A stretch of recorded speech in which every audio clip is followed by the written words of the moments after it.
Deputy commissioner Matiari लाल लिनुमंगी पारां उहिदे जी charge संभालण खां पोइ ज़िले में राब्ता वारी फिज़ा कायम करण के हवाले से तारुफी गॾिजाणी थी गुज़री। इजलास में एडीसी 1 मंजूर लगारी, ADC 2 Syed Junaid Shah,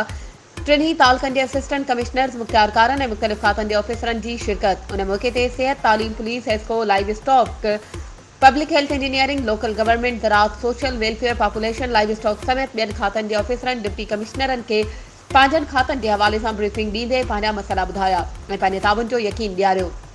deputy commissioner Matiari चयो त मटियारी ज़िले में गुड गवर्नेंस कायम करे ज़िले के सभी खातनि में बेहतरी आंदी वेंदी ऐं सभई ऑफिसर पंहिंजा फ़राइज़ अहसन तरीक़े ऐं ईमानदारी से अदा कंदे अवाम के भरपूर रिलीफ ॾियारनि।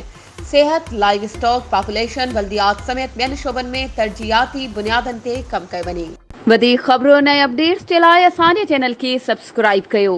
ऐं हाँ, बेल आइकन के प्रेस करण न विसारिजो त जीअं असांजी हर नई अचण वारी वीडियो तव्हां ताईं पहुची